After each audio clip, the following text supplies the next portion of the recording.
S tímto průvodcem se snadno naučíte používat platformu Ideal Connect. Prvním krokem je přístup k platformě.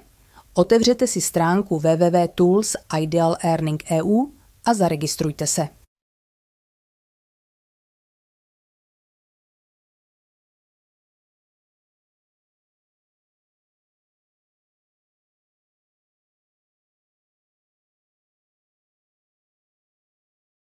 Vpravo nahoře klikněte na Zaregistrovat, vyberte uživatel a vyplňte své osobní údaje.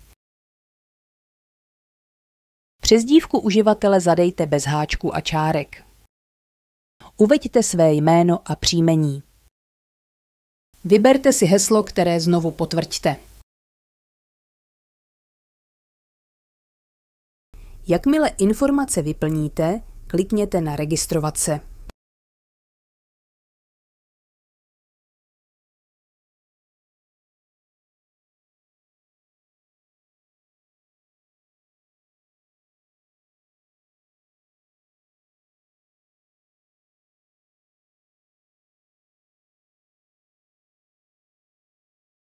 Na hlavní stránce klikněte na Přihlásit se. Zadejte své uživatelské jméno a heslo.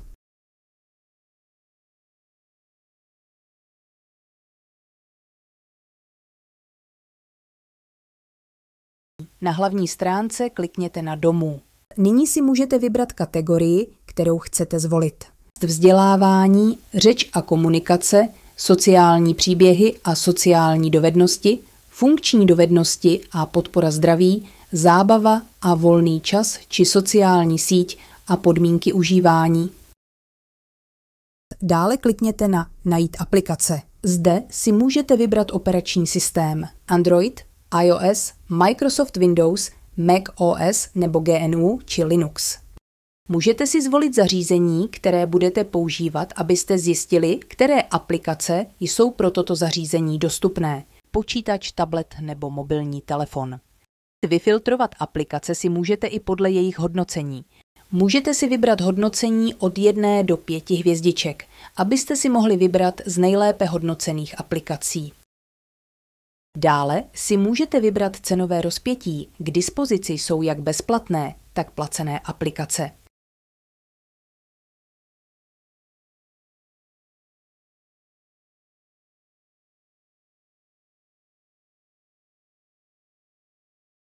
Můžete si vybrat oblast, kterou chcete procvičovat nebo zlepšit. Vzdělávání, zábava a volný čas, funkční dovednosti a podpora zdraví, sociální síť a podmínky užívání, sociální příběhy a sociální dovednosti nebo řeč a komunikace. V každé oblasti je mnoho aplikací.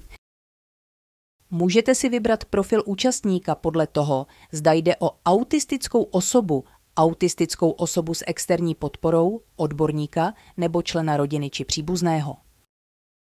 Můžete si také vybrat jazyk aplikace. V nabídce je mnoho jazyků: čeština, němčina, španělština, francouzština, angličtina, italština, portugalština a srbština.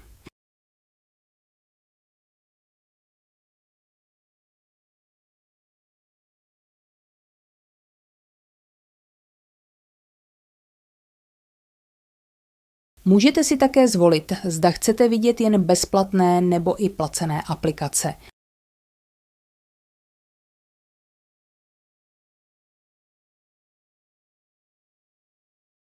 Můžete si vybrat, jestli aplikace vyžaduje k používání registraci, ano nebo ne.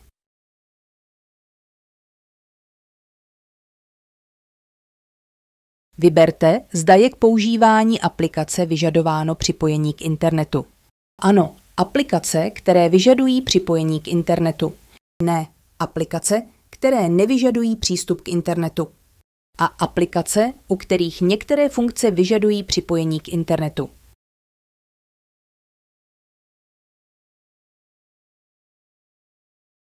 Na horní liště klikněte na Můj účet a vyberte Osobní informace. Zde můžete upravit své osobní informace, můžete si změnit svou uživatelskou přezdívku či jméno a příjmení. V záložce Nastavení můžete vložit své kontaktní informace, e-mailovou adresu a telefonní číslo.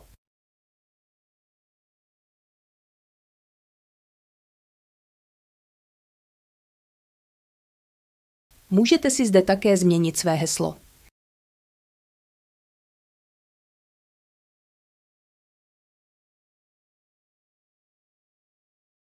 V sekci O vás můžete přidat svou stručnou charakteristiku.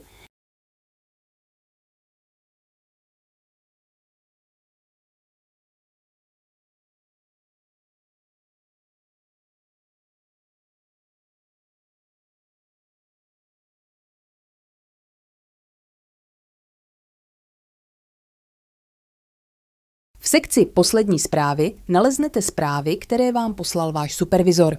Pod posledními zprávami naleznete své supervizory, kterých může být i více. Váš supervizor vám může doporučit různé aplikace, které se zobrazí v sekci Aplikace. Pod aplikacemi naleznete svůj kalendář, kam vám váš supervizor může zadat práci s jednotlivými aplikacemi na konkrétní den.